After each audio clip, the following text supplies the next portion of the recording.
Ayo mau baca buku dulu, oke? Parenting dan psikologi Islam perusak mental anak. 12 tindakan yang merusak mental anak. Ratno Abu Muhammad, Ustaz Ratno Abu.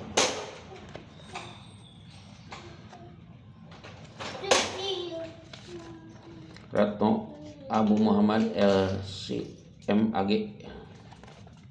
founder PPI, Parenting dan Psikologi Islam.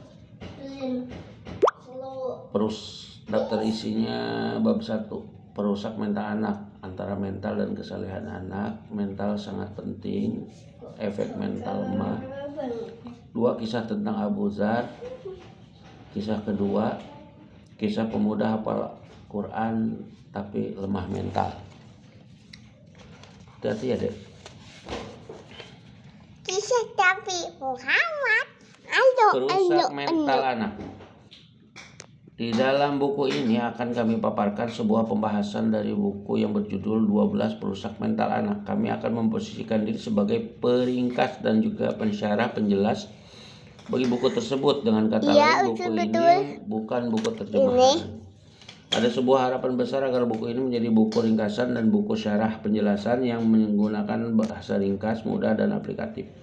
Ayah bunda yang dimuliakan Allah Ta'ala, buku ini akan membahas tentang hal-hal yang merusak mental anak, antara mental dan kesalehan anak. Mental anak adalah sesuatu yang lebih penting daripada kesolehan. Mental juga lebih penting daripada adab seorang anak. Kenapa? Karena jika seorang anak sudah memiliki kesolehan dan juga adab yang baik tapi tidak memiliki mental yang kuat, bisa jadi suatu saat dia akan kehilangan kesolehan dan juga adab yang baik tersebut. Jika ada yang mencela atau tidak mendukungnya, baik lingkungan teman, keluarga ataupun yang lainnya, akan tetapi jika seseorang telah memiliki mental yang kuat, meskipun dia belum memiliki kesolehan dan juga adab yang baik, insya Allah masih ada waktu untuk memperbaiki. Kenapa begitu? Karena mental anak ini hanya bisa dibentuk pada usia 0 sampai 7 tahun saja. Iya, 0 sampai 7 tahun saja. Jika di umur 0 sampai 7 tahun ini seorang anak telah memiliki mental yang kuat, dengan izin Allah dia akan terus memilikinya. Akan tetapi jika di usia 0 sampai 7 tahun itu mental anak sudah hancur lebur atau sederhananya lemah, maka butuh waktu yang lebih lama untuk mengobati, atau bahkan susah untuk diobati di waktu tuanya. Mental sangat penting. Ayah bunda, pernahkah mendengar doa dan harapan Nabi SAW untuk Umar bin Khattab dan Abu Jahal agar masuk Islam? Padahal keduanya saat itu masih menjadi orang kafir. Apakah ayah bunda mengetahui sebabnya? Sebabnya adalah kedua orang ini ketika itu memiliki mental yang sangat kuat. Mereka berdua bisa memimpin kaumnya. Abu Jahal memimpin Quraisy dan Umar bisa memimpin Bani Adi.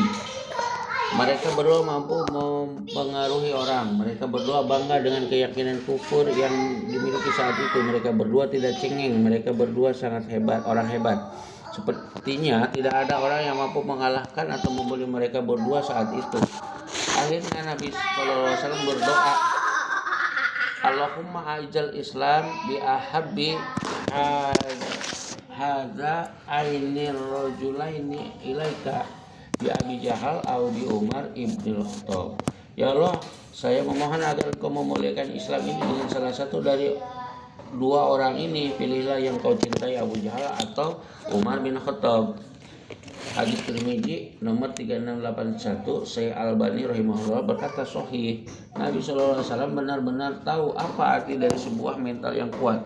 Akhirnya Umar bin Khattab radhiyallahu anhu yang lebih dicintai Allah Ta'ala, beliau pun akhirnya masuk Islam dan masih membawa kekuatan mental yang sangat kuat. Bahkan Nabi SAW berkata kepada Umar, demi Allah yang jiwaku berada di tangannya, wahai Umar, tidaklah setan bertemu denganmu di suatu jalan kecuali pasti tidak akan berbalik arah kemudian mencari jalan yang tidak engkau lewati.